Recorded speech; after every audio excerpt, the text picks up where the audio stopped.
네, 시작하겠습니다. 265페이지 직무평가입니다. 자, 직무평가의 개념도 16년도 지방에서도 한번 나왔었죠. 자, 직무분석 결과로 나타난 두 가지 이렇게 물어보면 기술서와 명세서, 그쵸? 그 다음에 특히 항상 직무평가를 물어보는 문항의 개념에 들어가는 단문항이 두 번째 줄이에요.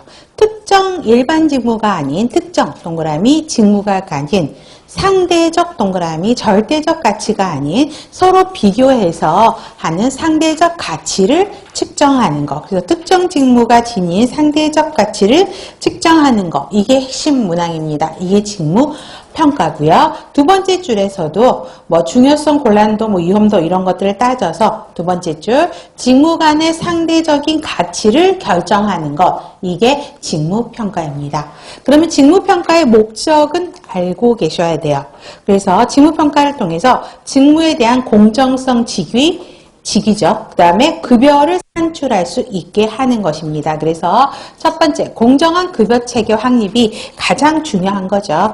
그 다음에 특히 네 번째, 임금의 공정성 확보요. 다섯 번째, 인력 확보, 인력 배치의 객관성을 높일 수 있다라는 것입니다.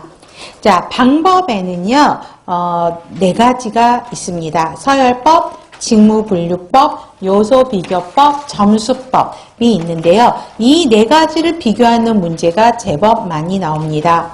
그러면 자 서열법, 자 이거는 여러분들 유인물 드렸었죠. 인사파트 유인물 참고 보시면 먼저 서열법의 그림을 한번 봐보세요. 서열을 순서대로 정하는 게 서열법이에요. 그러면 간호부를 보면 본부장이 있고 과장, 수간호사, 차주널스, 간호사, AM 이렇게 나눠지는 서열을 정하는 방법, 이게 서열법입니다. 그래서 그림 보시라고 일부러 유인물 드린 거고요. 자, 가장 오래되고 전통적인 방법이다. 간단하고 신속하게 할 수 있어요. 최상위부터 최하위까지 비교해서 순서대로 계층화 시키는 거죠.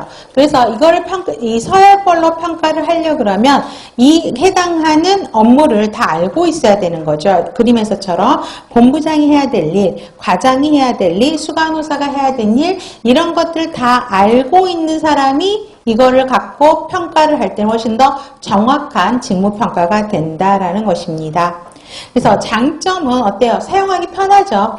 그다음에 등급을 신속하게 매길 수 있어요. 단점은 직무에 대한 판단 기준, 어떤 형태로 이걸 판단하겠다는 기준이 만들어져 있지 않고요. 어떤 과정에서 이 등급이 이루어졌는지도 알 수가 없고요. 그 다음에 이 등급이 지금 그림에서는 5등급, 6등급밖에 없잖아요. 만약에 59번 100개 등급이면 그쵸? 서열 매기는 것도 굉장히 어렵다라는 것입니다. 이게 이제 19년도 6월달 지방문제에서 나왔었죠.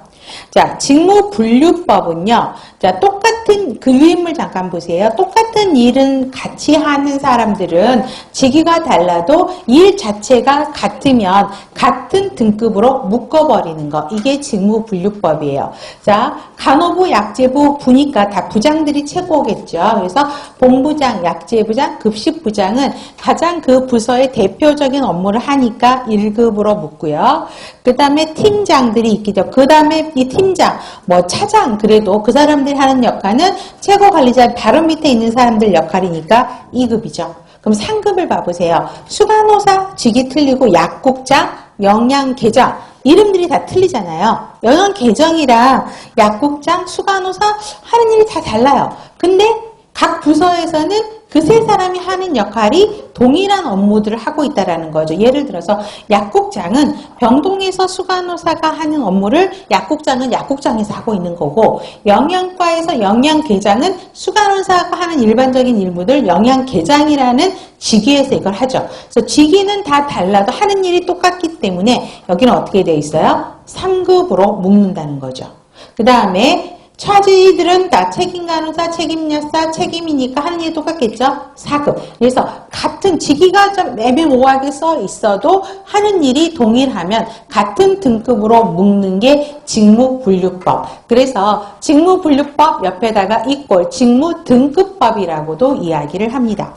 자, 직무의 수, 복잡도에 따라서 직무를 등급으로 나누는 방법이고요. 자, 니은이 시험 문제 많이 나오죠. 일단 막 분석을 해요. 확인한 다음에 같거나 유사한 업무, 비슷한 업무들은 사전에 만들어 놓는 등급에 같은 등급으로 묶어버리는 것이죠. 그래서 리을번 등급 기술서를 작성해야 된다는 것입니다. 그래야지만이 이게 몇 등급에 속하는 일이냐 같은 등급으로 묶을 수 있다는 것이죠. 그래서 실제 문제가 직무 등급표에 예를 주면서 이게 직무 분석 방법에 어디에 속하냐가 시험 문제였을 거예요. 그래서 이게 18년도 지방 문제에서 나왔었죠. 그래서 1등급이냐, 그래서 6등급까지 나눴잖아요. 그래서 뭐 1등급은 굉장히 고차원적인 일인 거고요. 6등급으로 분류된 거는 저차원의 일에 해당하는 방법이겠죠. 그래서 이렇게 해서 이렇게 하는 일들이 무엇이냐를 해서 같은 업무는 같은 등급으로 묶는 게 직무분류법이요. 장점은 직무 간의 차이를 구체적으로 서술해 놨죠. 그렇기 때문에 직위라든가 급료 문제를 쉽게 납득할 수 있습니다. 단점은요, 같은 직무